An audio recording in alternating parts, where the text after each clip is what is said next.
बिहार के एक छोटे से कस्बे में अर्जुन नाम का एक लड़का रहता था। घर कच्चा था, दीवारों पर सीलन थी और बरसात में छत टपकता था। पिता के गुजर जाने के बाद घर की सारी जिम्मेदारी माँ और अर्जुन पर आ गई थी। माँ सिलाई करके जैसे तैसे घर चलाती थी और अर्जुन पढ़ाई के साथ काम भी करता था। अर्जुन का सपना था कि वह पढ़ लिख कर बड़ा आदमी बने और अपनी माँ को हर तकलीफ से दूर रखे, लेकिन हालात हर दिन उसे याद दिलाते थे कि सपने देखना आसान है, उन्हें पूरा करना नहीं। वह सुबह दूध बांटता, दिन में मेडिकल स्टोर पर काम करता और रात को पढ़ाई करता। एक दिन मेडिकल स्टोर के मालिक ने उसे बैंक में पैसे जमा करने भेजा। अर्जुन बैग लेकर साइकिल से निकला। रास्ते में बाजार की भीड़ और ट्रैफिक जाम था। उसने साइकिल साइड में लगाई और इंतजार करने लगा। तभी उसकी नजर सड़क किनारे पड़े एक काले बैग पर गई। पहले उसने ध्यान नहीं दिया, लेकिन जब आसपास किसी को उसे उठाते नहीं देखा तो उसने बैग उठा लिया। बैग भारी था। थोड़ा साइड में जाकर उसने बैग खोला। अंदर नोटों की गड्डियां भरी थी। उसका दिल तेजी से धड़कने लगा। उसने जल्दी जल्दी गिना, लगभग 15 लाख रुपए।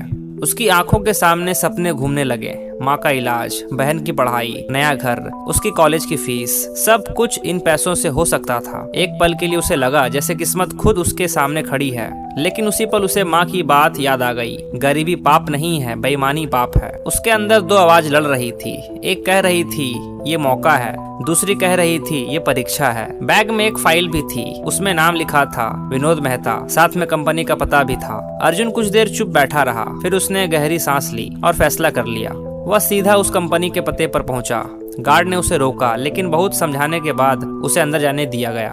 कुछ देर बाद एक घबराए हुए चेहरे वाले व्यक्ति बाहर आए, वही विनोद मेहता। अर्जुन ने बैग आगे बढ़ाते हुए कहा, सर शायद ये आपका है। विनोद मेहता ने बैग खोलकर देखा। उनकी आंखों में राहत और हैरानी एक साथ थी। उन्होंने पूछा, तुम चाहो तो ये रख सकते हो, क्यों लौटाया? अर्जुन ने शांत आवाज में कहा, जरूरत मेरी है सर, लेकिन पैसे मेरे नहीं हैं। विनोद जी ने उसे इनाम देना चाहा, लेकिन अर्जुन ने मना कर दिया। वह बस अपना नाम और नंबर देकर वहाँ से चला गया। घर पहुंचकर उसने सब कुछ माँ को बताया। माँ की आंखों में आंसू थे, लेकिन वो दुख के नहीं, गर्व के थे। उस रात अर्जुन ने सुकून से नींद ली, लेकिन किस्मत अभी उसकी और परीक्षा लेने वाली थी। 3 महीने बाद मेडिकल स्टोर बंद हो गया। अर्जुन बेरोजगार हो गया। घर में पैसे की तंगी बढ़ने लगी। माँ की तबीयत भी खराब रहने लगी। कई बार उसके मन में आया, अगर उस दिन पैसे रख लिए होते, लेकिन हर बार उसने अपने फैसले पर पछतावा नहीं होने दिया। एक दिन अचानक उसने फोन पर कॉल आया, मैं विनोद मेहता बोल रहा हूँ, कल सुबह ऑफिस आ सकते हो। अर्जुन का दिल फिर से तेज धड़कने लगा। उसे नहीं पता था ये कॉल उसकी ईमानदारी का अगला अध्याय लिखने वाला था। अगली सुबह अर्जुन समय से पहले ही कंपनी के बाहर पहुंच गया। उसकी शर्ट पुरानी थी लेकिन साफ थी। जूते घिसे हुए थे पर पॉलिश किए हुए। उसके अंदर घबराहट थी लेकिन चेहरा पर शांत। रिसेप्शन पर उसका नाम पहले से दर्ज था। कुछ ही मिनटों में उसे ऊपर के केबिन में बुलाया गया। अंदर विनोद मेहता बैठे थे। इस बार उनका चेहरा शांत था। उन्होंने अर्जुन को बैठने का इशारा किया। कैसे हो, उन्होंने पूछा।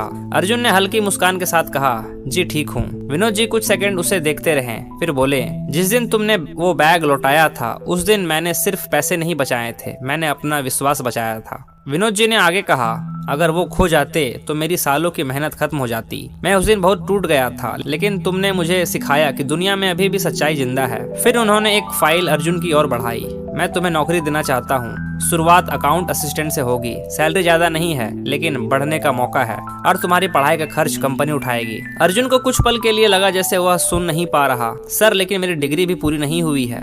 विनोद जी मुस्कुराए।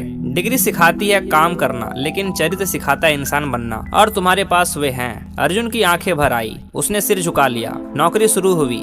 शुरुआत आसान नहीं थी। ऑफिस का माहौल नया था। कंप्यूटर का काम ज्यादा आता नहीं था। कई लोग उसे छोटे शहर का लड़का समझकर हल्के में लेते थे। सीखता गया, देर तक रुकता, नोट बनाता, गलतियां सुधारता। धीरे धीरे उसकी मेहनत दिखने लगी। 6 महीने बाद उसे पहली प्रमोशन मिली। घर में हालात बदलने लगे। माँ का इलाज अच्छे अस्पताल में हुआ। बहन का एडमिशन अच्छे स्कूल में करवा दिया गया। लेकिन सबसे बड़ी बात, अर्जुन के अंदर घमंड नहीं आया। उसे वो दिन याद था, सड़क किनारे पड़ा वो बैग और उसका फैसला। 1 साल बाद कंपनी में ऑडिट हुआ। कई खाते में गड़बड़ी निकली।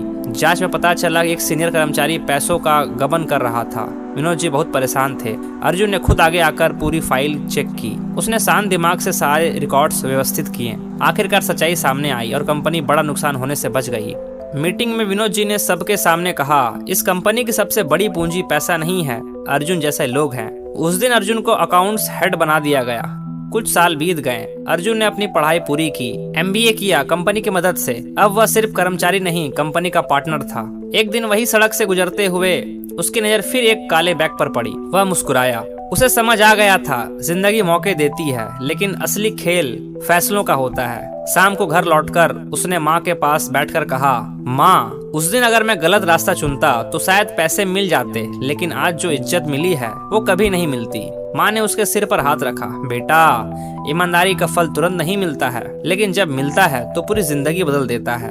अर्जुन ने आसमान की ओर देखा। उसे एहसास हुआ गरीबी ने उसे कमजोर नहीं बनाया था, उसने उसे मजबूत बनाया था।